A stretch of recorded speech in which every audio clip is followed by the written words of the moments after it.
All right, guys, this is the third and final part, hopefully the final, of this cam dump trailer. So today the saga continues with working on wheel bearings. So I got to do my normal rant on wheel bearings. If you guys use your trailers a lot, like every day or every other day, you guys got to keep your trailers lubed up. You got to keep those bearings greased up really well. You got to make sure your grease seals are actually keeping the grease in the bearings, and just general maintenance to make sure that everything is where it should be, especially the grease caps. Those little bad boys right here. I don't know how many clients I've gotten, probably half a dozen clients that have literally called me because their wheel has fallen off on the side of the road and they need to get their wheel back on so they can drive it home so I can fix it. Unfortunately, I wish I had some pictures to put up there, but I don't have any pictures. I'm just too dumb to tell my clients to take pictures for me. But believe me when I say I've gotten calls with frantic guys from the side of the road telling me their wheel fell off. And I'm like, look, whatever you got to do, throw something together. I did go down and help one guy.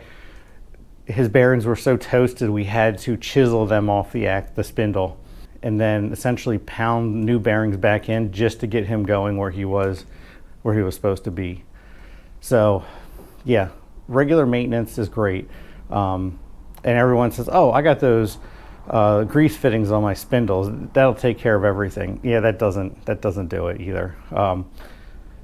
When we take the spindle apart, I'll show you a little bit more about that scenario.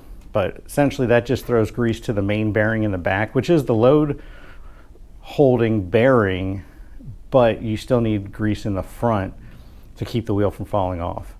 So yeah, I'm not a huge fan of those. I mean, it does work, but you got to pump the hell out of the grease to get it, because it has to go in the back, through the back bearing, through an open channel, and then into the front bearing. So that's a lot of grease. I'm talking like a solid handful of grease, like a grapefruit size or orange size amount of grease that you need to push through to get to that front bearing. So with that said, let's tear into this, and then you can actually see the inside of the trailer spindles. You can kind of get an idea of what I'm talking about. So I think I'm going to try something a little different here for you. I'm going to try and narrate as much of this as I can as I'm taking it off. And I'm not going to do a whole time lapse of me doing all 4 tires because it's the same. Unless there's something really cool that I love to show off and say, look how terrible this is.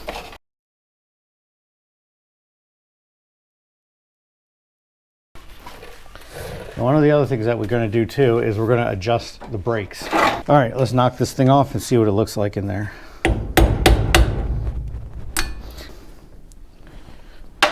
Okay, so these have the grease fittings. See if I can get you out here and show you.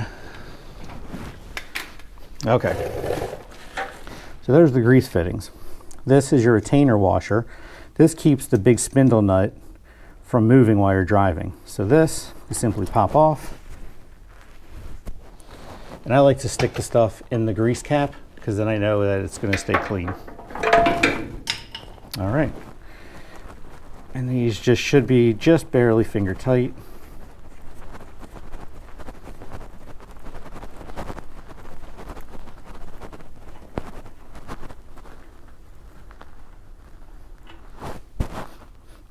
All right, so now we need to pop this off. The inner bearing and the washer come out. Now these bearings actually look pretty good. So what you want to look for is striations on the bearing. You don't look for any imperfections on the bearing. So like right here at the very top, you can actually see it, I think, in the camera. Right there at the very top of it, there's a line in there, which isn't bad. If there was lines like that all over the bearing, then we would know that, you know, it probably needs to be replaced.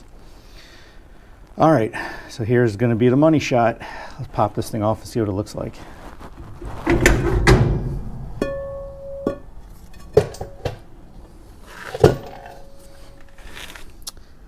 It's not too bad, actually. All the brakes are in all together.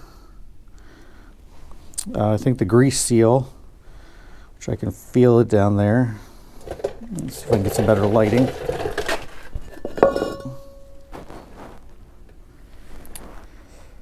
The grease seal, this seal, it's right here, and it spins along this groove, and it keeps the grease from going out into the wheel itself. So this is definitely in need of replace. These little lips on here are supposed to be squishy, and they're supposed to kind of conform to the spindle, but these are not squishy because they have been essentially like pushed out so far that they've like conformed to that shape now, so there's not really any spring to them. The front bearing looks good, so chances are the back bearing will be good. The brakes just dirty, but there's still lots of pad left on them. You can run your finger across them, make sure that there's no major grooves. They look good. And then in the inside, do the same. Run your finger across it, make sure there's no major grooves. So I do notice on the drums, if you can see right here, there's some oxidization. There's some rust there. So that means that the brakes were probably not working as well as they should. They were probably just barely scraping. Either they weren't working that great, or they were not adjusted in the truck properly, and there's not enough power coming from the truck to really use them. So on inspection of the suspension system here, you can see this, how it's resting up there. But if you look at the different angle, this is supposed to come up further. So this has been smashed in, and I can feel it with my finger that this top of this has been smashed up against this support. So which brings me to another rant. We'll have to name these rants. Like, Peter Griffin had grinds my gears. We'll have to think of something for these. So what happens a lot is people don't adjust their hitches on their truck so the trailers ride level. It's one of those little pet peeves of mine. I see every time I get a client that has a trailer that's not level, I always mention it to them. Right here is the perfect reason why you should level your trailer. You're wearing out your suspension prematurely if you're not leveling your trailer. So what's happening is all the weight that's in this trailer is being put on this wheel, which is putting extra stress on this spring perch and on that spring perch. And that spring perch, you can see, has been slammed up against there. That thing should ride fairly level. Now, granted, I will say that it is sitting in the garage slightly on level just because that's the way I brought it in. But that has been doing that for a long time. I need to pop the grease seal out of that, pull the bearing off. I want to clean out all the old grease and put in fresh red grease. So I'm gonna put you on the stand. I'll try and get you as close as I can so you can see all the details, but it's just hard. It's greasy too. It's a dirty job. All right, so to take the grease seal out, the way I prefer to do it, get this cleaned off, is to get this in here, put it in there. That didn't work.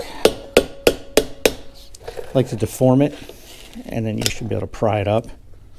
That didn't really work. Try it on the other side. That works just as well too. All right, the inner bearing. It's a lot bigger. This bearing looks good.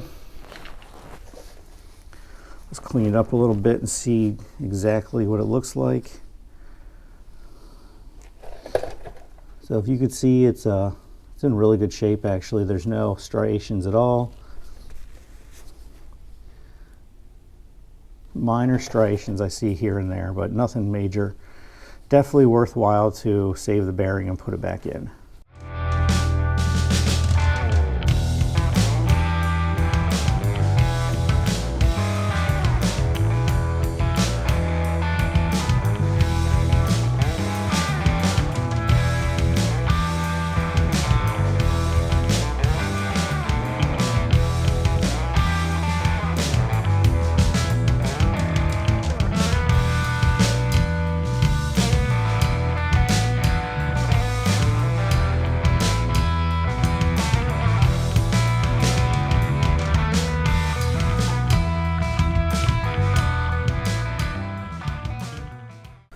So here's a new grease seal. If you can see there's like two edges on it. There's an outer edge and an inner edge. That's supposed to be flexible. You can see movement there. So, and this goes in here and spins with the drum as it turns. So it's important that there's grease in here and grease in here to keep feeding it as it needs it. To pack my bearings, I use this thing. I don't really care for it terribly much, but I had bought it and it works okay. It's nothing spectacular. All right, so that goes on there.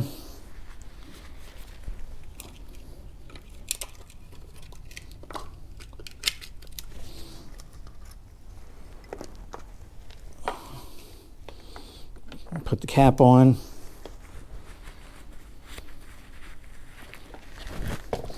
And you press. I doubt you can see it, but there's grease starting to come out of the bearing from the new grease going into it.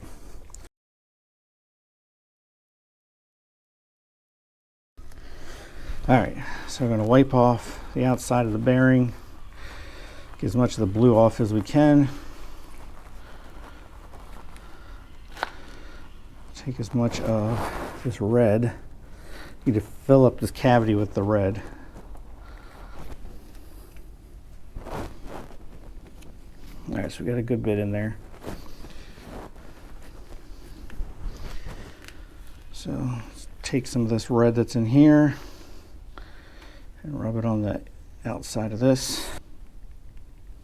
All right, so throw that back in there.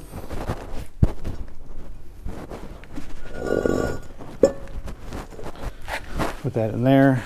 I get the tub of grease.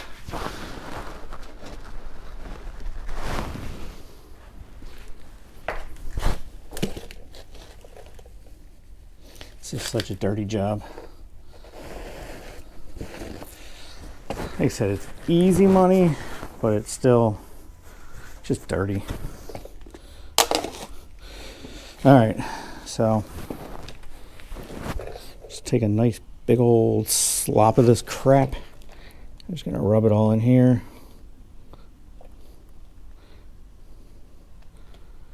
Just want to fill up this gap before we put in the grease seal.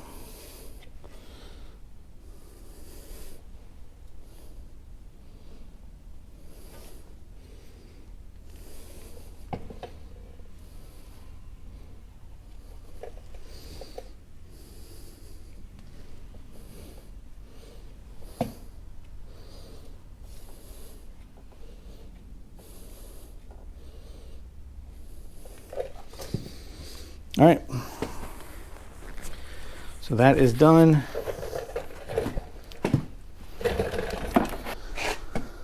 Yeah, that's what I use because the little ends of the metal overhang the rim, so I can't smack it any further than the edge of the rim, or the rim of the lip.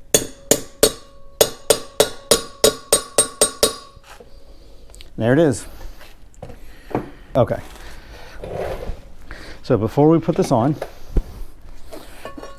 I want to shove as much grease as I can in here. I don't want that in there. Get all this dust out of here. All right, I just want to take big handfuls of grease, shove it in this open cavity.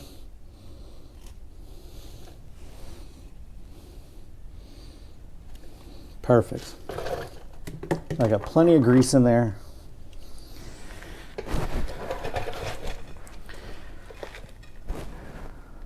Let's see what this feels like too when we put it on. See how loose it is on here with the brakes.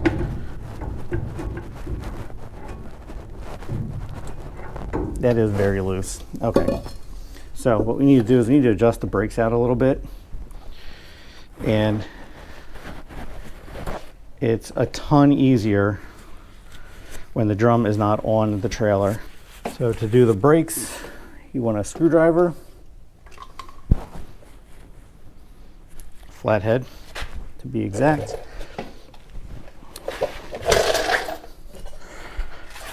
And you just want to flick, there's like a little wheel down here. Can I do it by hand? Yeah, I can do it by hand actually.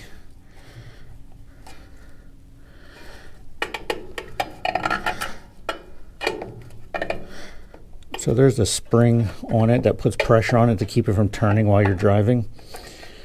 So you need to move that spring out of the way, which, gotta get something, you know what?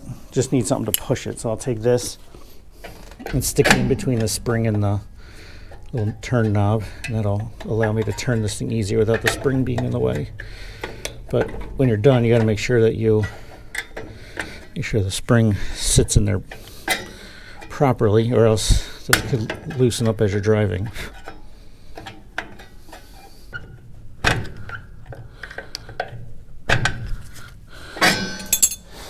All right, let's see if that did it. I moved it out a little bit.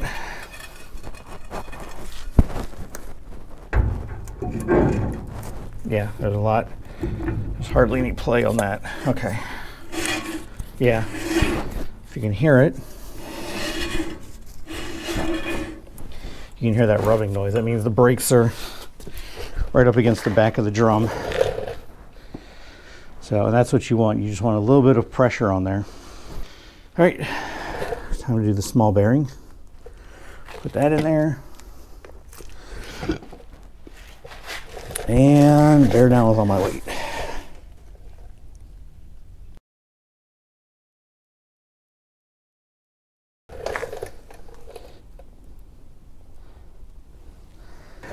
You gotta make sure you put your bearings in right. So the cone side, the small cone always goes toward the center of the brake drum. Put your washer, if you notice, it has a pattern to match up with the spindle. Spindle has like a cut in it.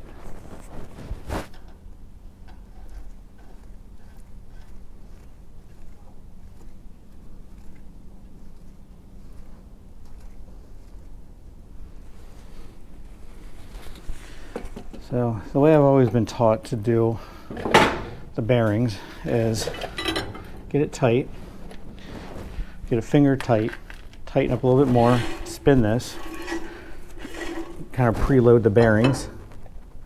Just keep getting it, keep tightening it up while you spin it. You don't want to get it so tight it doesn't spin. Spin a little bit and just make sure that force is still there.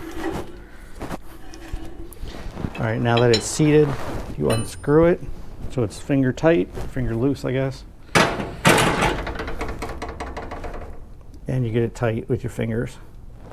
There should be like no play in it. And then you just want to put the clip retainer in that holds the nut in place. So the clip retainer has that same slice taken out of it. This part goes on the flat, and then these grab a part of the nut to keep it from turning.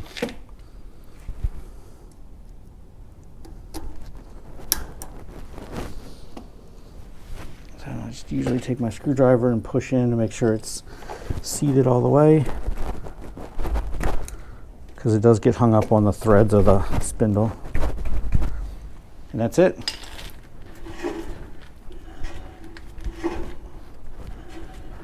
And as they drive, the grinding will wear itself off, so the pads will be flush with the inside of the drum. Let's just tap this in gently.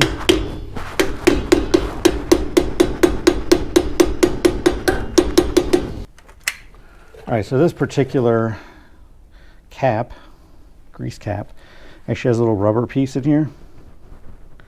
So you can pull that rubber out, put your grease gun in there, grease up the bearings, and then pop that back in so you don't have to keep taking this on and off. Because if you keep taking this on and off, eventually it'll get ruined. So that's all that's to it. All right, thanks for watching. Please be sure to like and subscribe. It really helps out the channel.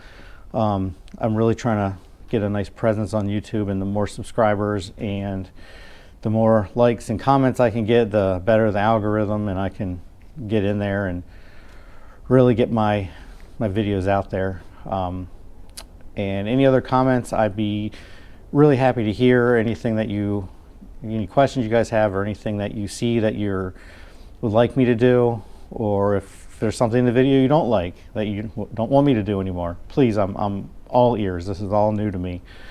I'm just learning as I go. So thanks again. Like, subscribe. Check me out on Facebook, Formidable Fab, or on Instagram, Formidable Fabrications. And I'll see you on the next one.